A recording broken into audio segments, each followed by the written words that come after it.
Thank you so much for staying with SABC News. This is SME on Point. My name is Diabo Seto.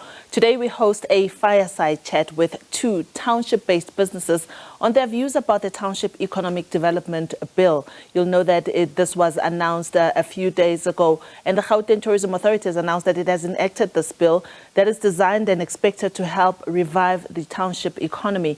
The Township Economic Development Act will provide for the licensing of township-based enterprises and also provide management of the fund. Today with me in studio is Smangele Sibisi. She's the founder of Indalo, Nubian Naturals, and Thulisile Mfusi. She's also the founder of Thulisile Financial Services. Both businesses are based in Soweto, and of course, it's been 2 years since I've had studios, or rather guests in studio physically, so I'm really quite excited about this. Ladies, thank you so much for joining us on SME on Point. We welcome you. May I ask that you please share with our viewers what your businesses do? Perhaps let me start with Thuli on my left. What does Thulisile Financial Services offer? Okay, Thulisile Financial Services, it's a bookkeeping, accounting, and tax service company. We assist various clients with the compliance in terms of SARS, in terms of their bookkeeping and their personal income tax as well, and corporate tax. Fantastic. And yourself, Smangele? So Indalo Nubian Naturals is a natural hair salon that bases its service around afros and dreadlocks. We are currently based in Protea, Soweto, and yes, we cater for natural hair. Yeah. Yes. So ladies, businesses in the township are growing, right? Township economies are growing. What are the benefits of running a business in the township? A hair care salon where the competition is rife. What drew you in? I know that you were in the CBD before and then you moved to the township. What happened? Tell us that story. So after the lockdown, the hard lockdown that we went through in 2020, so we were based in Joburg CBD and Pretoria CBD. But unfortunately with the hard lockdown, we couldn't survive. So we closed both salons and then we moved back to Soweto. And yeah, I would say the foot traffic is not the same, judging from when you're in the CBD. It's a central area. Yeah. It caters for a lot of people. Right. As opposed to when you base it in like in one area, you know, people are finding it hard to reach to Soweto from various areas of Joburg and Pretoria.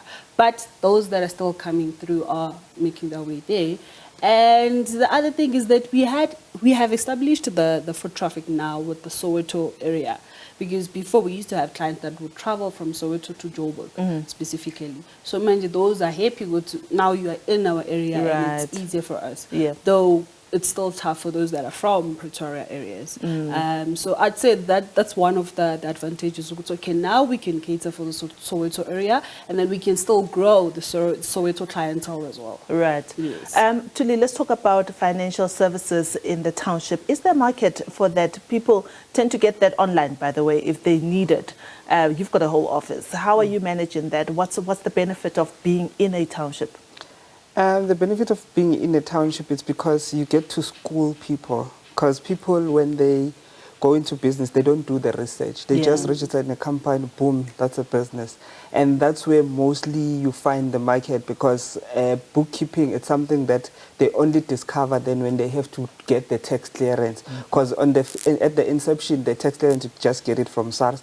But afterwards, they don't understand the process that you have to do the bookkeeping before you do the financials, then get the tax clearance. Right. So it's a mixture. There's small businesses, there's those medium, and then there's corporate, because we even have mining. And they are incentive that they come and get services from us in Soweto. Yeah. So there is a market in Soweto, and it's big. And the main thing was I knew when I tapped into it, because I did my articles doing bookkeeping, auditing, then I went down to do the bookkeeping because I saw that our people are struggling with it. So when I started that, I said, let me help out, and it did work out very well. Let's talk about this act. How do you see it making things even better for you? How does it address, some of the challenges that you may have gone through as a business? It will really help, because the township businesses, they will now see the emphasis that I've been putting into place, more especially for our clients. When you bring them on the consultation to tell them the importance of compliance. So if the government, as they are doing, to come and assist them, they will see the importance of compliance. That means more business for me. So that simply means they'll realize, because if you go to do a tender, you cannot do a tender without financial statements. You cannot do a tender without a letter of good standing. And those things, for you to have them, you need to know how much are you paying for your salaries for a month, a year, and so forth. So you need to declare at the Department of Labor. And without you having those things in place, you cannot do it. You're right. So, yeah. Smangele, and yourself, you are physically, you need water, you need electricity, you need safety. How do you think this act will help your business? Like I said, we took a huge blow with the COVID lockdown, and I don't think I'm the only business that had to survive from that. So this will come in handy because, I mean, as you run a business, you do need a cash injection as time goes by, because there's a lot of things that you need to take care of. Yeah. You know, sometimes when we start business, we're thinking, let's just do it for now. You don't think of the other things that you need to put in place, like having an accountant. Yes. Because I did take a huge blow. I think it was back in 2017 when I trusted someone, and I didn't do a research on them. Yes. I trusted them with my business, and then only to find out they were not actually maintaining the accounts with the SARS. Until I went to SARS myself, and I wanted to know what's happening, because I've been receiving emails, and SARS is telling me that I owe them, and I'm like, what's happening? And that's when I moved from him to another accounting firm, of which it was a big difference for me. There was a huge change because they also get to teach me, actually, this is how you're supposed to run your business. Yeah. But obviously, this act is going to come in handy in terms of assisting businesses with cash injection, because trust me, guys, being a business owner, it's a 24/7 stress. Right. Because once there's no electricity, you have to make things happen. You have to make a plan. When there's no water, you have to make a plan. And when you're running low on stock, you have to make it work. And sometimes you don't even have the cash to make it work. So therefore, you need government to come in place and assist those black businesses. And you obviously also need people like Abotuli, to help with so that you compliance. can go, seek funding. There's this other part that we don't often talk about when it comes to running a business in the township. The issue, for instance, of crime, the issue of high insurance costs, simply because you are in the township. That's true. Load shedding, all of us are being load shed, cables are being stolen. I know that my parents don't have power now for 3 days because of cables. As well. A lot of protesters as well. How does that affect, let me start with you, how does that affect you? Because when the community starts going on a protest, they don't care that this is Smangele's business, that I'm going to need to do hair from tomorrow. They just want to take and loot everything. Tell me of your experiences, Smangele. It's not good because, one, my stylists, they use public transport from wherever they stay to the salon. Some of my clients, they use public transport from wherever they come to the salon. Some clients drive from their homes to the salon. So if there's blockage of roads, it makes it very hard for us to function properly. Because, there's days where we use the booking system. Yeah. So let's say you're booked for 10 o'clock, and then the next thing you get to 3 streets away, and then there's a protest. It delays your appointment. It delays your time and your appointment, which affects the entire services throughout the day, because we have to move those appointments back, which resulting us in knocking off late. Yeah. So the protests are a huge disadvantage. And then the other thing is crime. Yes. Guys, I think right now where I am, I've said this before, where I am right now, it's not where I want to be, but I am there because I'm trying to get to where I am. But the area that I'm in, it's not what I like. Also because, the reason why I opened my salon was because I wanted to give my people a very safe space. I wanted to give them a very expensive experience. And the area where I would situate my business has always been top priority. And having to move business back home where I stay, it was not what I wanted, but it was what I could use at the moment to get to where I'm going. Yeah. So we do have some of these, boys that smokes around, which some days they give me a fright because some of my clients drive expensive cars and they park outside on the streets.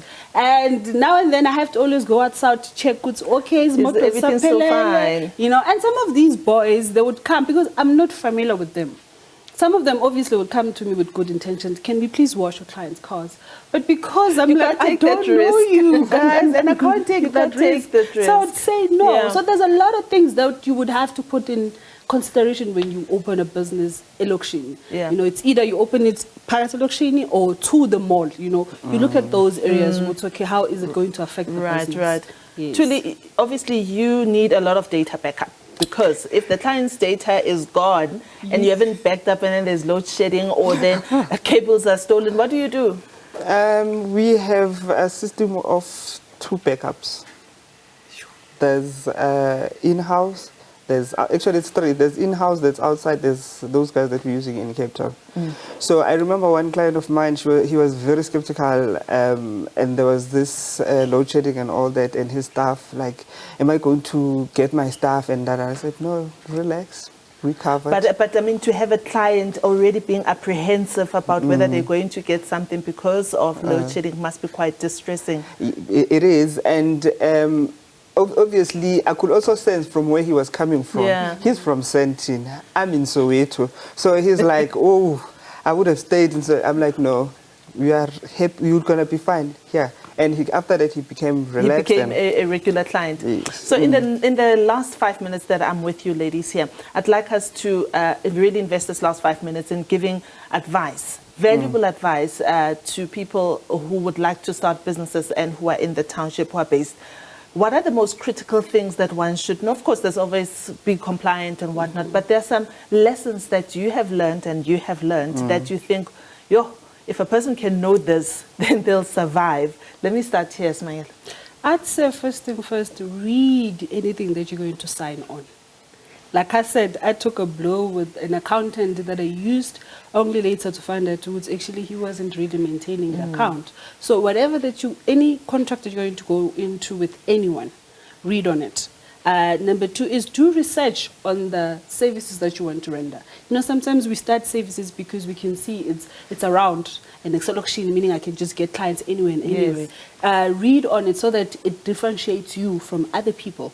And the other thing is pay attention to the areas or spaces that you're going to find to cater those services, because also you look into future. If things happen in the future, is my business still going to be safe in where it is now? Yeah. And then the other thing is dream big. You know, let's not box ourselves. Yeah. I know I'm a natural hair salon, but when I started my natural hair salon, a lot of people asked me, why do you want to start a natural hair salon when there's other salons? But because I thought bigger. You know, I was like, in the near future, we are going to be talking about the services going even more. Right. So do research, dream big, pay attention to anything that you're going to sign on to, and just pay attention to the area or space that you're going to use for your business. Fantastic. Yes. Thuli? Like she was saying, I have to add more on what she was saying. Okay, I'm a accountant, I'm a professional tax practitioner, I'm a tax practitioner.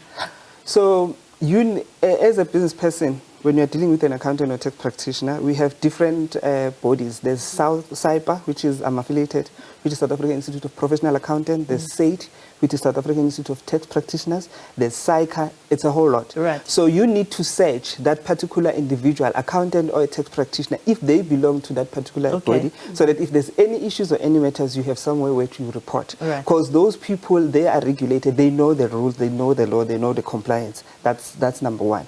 And then number 2, make sure that before you start the business, you know for the fact the compliance documents that are necessary for your business. Right. Rather than to find out while now you are in the business and then you're only finding out that you need to comply with certain documents. Especially now, because people are going to be needing funding a lot from their municipalities and local government. So compliance becomes even more critical now with the enactment of this bill, I can imagine. Most definitely. And run your business as if you are running a corporate that has been existing for 25 years. And that's what has also kept my business to be surviving as it's surviving, not surviving, booming. Yeah. Because when you come to my space, when you come to my business, I treat you like there's never there will never be a tomorrow. Right. I treat you like a queen and a king. So you Customer need to service. Yes, you need to make sure that you treat customers like they are in Sandton, whereas they are in Soweto. They will forget about Sandton. They will forget about Randburg. They will stick in Soweto. So they need to make sure that their customer service is on par. Right. Great. And then the tax, I cannot emphasize it You more. can never overemphasize that. Be tax compliant. We need those taxes as a country. Ladies, thank you so much. Today I was speaking to Smangele Sibisi. She's the founder of Indalo Nubian Naturals. I was also speaking to Thulisile Mfusi. She's the founder of Thulisile Financial Services. We were talking about the new Township Economic Development Bill that has been enacted, and to find out from entrepreneurs themselves about how they feel this, the actual experience of running a business in a township, the good and the bad. But that is all from us for today. Please remember to support small businesses in your area and keep those rands and cents circulating in your community.